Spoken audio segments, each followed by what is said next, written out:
See, Bangalore Nagaradalli, see whatever the high-rise buildings are there, NSG have been training our local officers. So it is a very risky proportionate. So Karnataka government today I have announced that we will give 50% extra basic pay for those who take up this job, and we have to encourage them and give them more strength to them. So the Home Minister has submitted a proposal on this. So on this day I have announced that we will give 50% extra basic pay as on to other parts of the states. Because and I have asked all my DGP and the police commissioner to inquire all the buildings and see that we will have an understanding with the armed forces. We have a big base here. The Air Force, the military and all the 8 armed forces are there. We will come to some understanding. We need some emergency helicopter. If any crisis happens, we have to help all of us, each other. So I think they will go ahead with it. And I request all the apartment societies, owners and all, to see that they are well equipped and their places should be very... Why, sir? What is the reason? See, why means we should be cautious. It is ground duty because after an incident happen, the place should be very clean, and we should see that they all have their fire force equipment, and whatever this when there is a terrorist attack, we should see that we protect our citizens.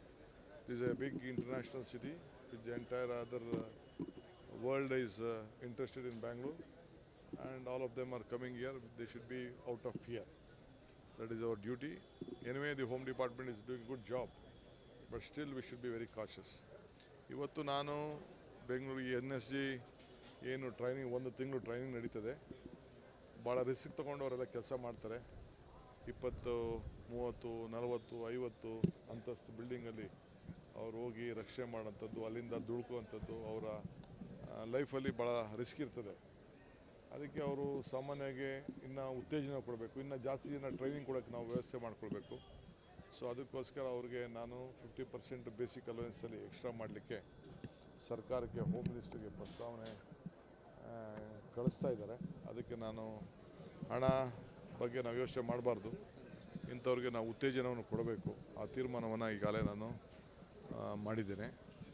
So ಅದಕ್ಕೆಲ್ಲ ವ್ಯವಸ್ಥೆ ಮಾಡ್ತೇವೆ. ಮತ್ತು ಎಲ್ಲ ನಮ್ಮ ಬಿಲ್ಡಿಂಗ್ಗಳೇನಿದೆ, ದೊಡ್ಡ ದೊಡ್ಡ building, apartments ಎಲ್ಲ ಏನಿದೆ, ಅಲ್ಲಿ ಮೇಲ್ಗಡೆ ಫ್ಲೋರಲ್ಲಿ ಎಲ್ಲ ಇದ್ದಾಗ ಇಂಥ ಒಂದು ಫೈರ್ ಅಟ್ಯಾಕ್ ಆದಾಗ, ಇಲ್ಲಾಂದರೆ ಯಾರು ಟೆರರಿಸ್ಟ್ಗಳು ಅಟ್ಯಾಕ್ ಮಾಡಿದಾಗ, ಯಾವುದಾದ್ರು ತೊಂದರೆ ಆದಾಗ ಸಂದರ್ಭದಲ್ಲಿ ಎಮರ್ಜೆನ್ಸಿ ಹೋಗಬೇಕು. ಅದಕ್ಕೆ ನಮ್ಮ ಮಿಲಿಟ್ರಿಯವ್ರ ಜೊತೆ, ಏರ್ಫೋರ್ಸ್ ಅವ್ರ ಜೊತೆ ಒಂದು ಒಪ್ಪಂದವನ್ನು ಮಾಡಿಕೊಳ್ಳಿಕ್ಕೆ ಎಮರ್ಜೆನ್ಸಿ ಕಾಂಟ್ಯಾಕ್ಟು ಒಂದು ಯಾವಾಗಲೂ ಕೂಡ ಒಂದು ಸಪ್ರೇಟ್ ಟೀಮ್ ಇರಲಿ ಅಂತೇಳಿ ಅದನ್ನು ಹೇಳಿದ್ದೇನೆ. ಇದಲ್ಲದೆ ಬೆಂಗಳೂರು ನಗರದಲ್ಲಿ ಮತ್ತು ಇಡೀ ರಾಜ್ಯದಲ್ಲಿ ಎಲ್ಲ ಡಿಸ್ಟಿಕಲ್ಲೂ ಕೂಡ ಒಂದು ಪ್ರತ್ಯೇಕವಾದಂಥ ರೌಡಿ ಸ್ಕ್ವಾಡ್, ಎಲ್ಲ ರೌಡಿಗಳು ಯಾರು ಎಲ್ಲ ನಮಗೆ ಪೊಲೀಸ್ ಸ್ಟೇಷನಿಂದ ದೂರ ಇಡಬೇಕು ಆ ಸಂಬಂಧಗಳನ್ನು, ಲೋಕಲ್ ಪೊಲೀಸ್ ಆಫೀಸರ್. ಸೊ ಒಳ್ಳೆ IPS ಆಫೀಸರ್ ಕೈ ಕೆಳಗಡೆ ಅವ್ರದ್ದೊಂದು ಸಪ್ರೇಟ್ ಟೀಮನ್ನೇ ಬೆಂಗಳೂರು ನಗರದಲ್ಲಿ ವ್ಯವಸ್ಥೆ ಮಾಡ್ತೇವೆ. ಸೊ ಯಾರು ಕೆಲವೆಲ್ಲ ನಾವೆಲ್ಲ TV ಗಳಲ್ಲಿ ಕೆಲವೆಲ್ಲ ನೀವೆಲ್ಲ ಒಳ್ಳೆ ಪ್ರದರ್ಶನ ಮಾಡಿ ಎಚ್ಚರಿಕೆ ಒತ್ತಾಯಿಸಿದ್ರಿ. ನನಗೆ ರಾತ್ರಿ 11 ಗಂಟೆಗೆ ಗೊತ್ತಾಯಿತು, TV ಗಳಲ್ಲಿ ಬಂದಿದ್ದು. ವಿತಿನ್ 24 hours ಬೆಳಗ್ಗೆ ಅಷ್ಟೊತ್ತಿಗೆ ಅವರೆಲ್ಲ ಅರೆಸ್ಟ್ ಆಗಬೇಕು ಅಂತ ಇನ್ಸ್ಟ್ರಕ್ಷನ್ ಕೊಟ್ಟಿದ್ದೆ. ನಮ್ಮ ಪೊಲೀಸ್ ಅವರೆಲ್ಲ ಅವನ್ನೆಲ್ಲ ಅರೆಸ್ಟ್ ಮಾಡಿದ್ದಾರೆ. ಅಂಥದಕ್ಕೆ ಯಾವುದೂ ಕೂಡ ನಾವು ಮುಂದಕ್ಕೆ ಬೆಂಗಳೂರು ನಗರದಲ್ಲಿ ಅವಕಾಶ ಕೊಡೋದಿಲ್ಲ ಯುವಕರಲ್ಲಿ. ಅದಕ್ಕೆ ಒಂದು ಪ್ರತ್ಯೇಕವಾದಂಥ ರೌಡಿ ಸ್ಕ್ವಾಡನ್ನು ನಾವು ಅದನ್ನು ತಯಾರು ಮಾಡ್ತೀವಿ. ಅದಕ್ಕೊಂದು ಸಪ್ರೇಟ್ ಟೀಮು. ಆಮೇಲೆ ಹೆಲಿಪ್ಯಾಡ್ ಕೂಡ, ಎಲ್ಲ ಹೆಲಿಪ್ಯಾಡ್ಗಳು ಕೂಡ ಭಾಳ ಅದಕ್ಕೆಲ್ಲ ಪರ್ಮಿಷನ್ಗೆ ಅಪ್ಲೈ ಮಾಡ್ಕೊಳ್ಳಿಕ್ಕೆ ಅದಕ್ಕೆ ಏನೇನು ಬೇಕೋ ವ್ಯವಸ್ಥೆ ಕಾನೂನು ಚೌಕಟ್ಟಿನಲ್ಲಿ ಅದಕ್ಕೆಲ್ಲ ಅವ್ರಿಗೆಲ್ಲ ಭಾಳ ಜನ ಕಟ್ಕೊಂಡಿದ್ದಾರೆ. ಅದಕ್ಕೆ ಆ್ಯಕ್ಟಿವ್ ಆಗಿರಬೇಕು ಯಾವಾಗಲೂ ಕೂಡ ಎಮರ್ಜೆನ್ಸಿಗೆ. ಸೊ ಯಾವ ರೀತಿ ಎಮರ್ಜೆನ್ಸಿಗೆ ನಾವು ಒಂದು ಫೈರ್ ಫೋರ್ಸ್ದು ಕೆಲವು ಎಕ್ವಿಪ್ಮೆಂಟ್ಸ್ ಇಟ್ಟಿರ್ತೀವಿ, ಆ ರೀತಿ ಅವರೆಲ್ಲ ಮಾಡ್ಕೊಳ್ಳಿಕ್ಕೆ ಅವ್ರಿಗೆ ಮಾರ್ಗದರ್ಶನವನ್ನು ಕೊಟ್ಟಿದ್ದಾರೆ. ಎಲ್ಲ ಅಪಾರ್ಟ್ಮೆಂಟಲ್ಲೂ ಎಲ್ಲೆಲ್ಲಿ ಅವಕಾಶ ಇದೆ ಅಲ್ಲೆಲ್ಲ ಮಾಡ್ಕೊಳ್ಳಿ ಅವರು. ಹೊಸದಾಗಲಿ ಹಳೇದಾಗಲಿ ಎಲ್ಲದಕ್ಕೂ ಆಗಲಿ ಕಂಪಲ್ಸರಿ ಅವರು ಮಾಡ್ಕೊಳ್ಬೇಕು. ಹಳೇದಾಗೋಗಿರೋ ಪರವಾಗಿಲ್ಲ, ಟ್ರೈ ಮಾಡೋಣ. ಆಗೋದಾದರೆ ಎಷ್ಟು ಉಳಿಸ್ಕೊಳ್ಳೋಕೆ ಸಾಧ್ಯನೋ ಅದೆಲ್ಲ ಅವ್ರು ಮಾಡ್ಕೊಳ್ತಾರೆ. ಅದು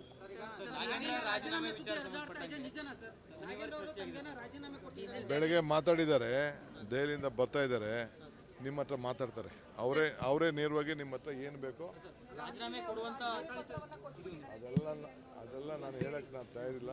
ಅವರೇ ಬರ್ತಾರೆ, ನಿಮ್ಮ ಹತ್ರ ಮಾತಾಡ್ತಾರೆ. ನಿಮ್ಮ ಹತ್ರ ಏನು ಮಾತಾಡಿದ್ದಾರೆ ಸರ್? ನನ್ನ ಹತ್ರ ನಾನೊಬ್ಬ ಪಕ್ಷದ ಸಿಪಾಯಿ, ಪಕ್ಷಕ್ಕೋಸ್ಕರ ನಾನು ಎಲ್ಲದಕ್ಕೂ ಸಿದ್ಧ ಇದ್ದೀನಿ ಅಂತ ಹೇಳಿದ್ದಾರೆ.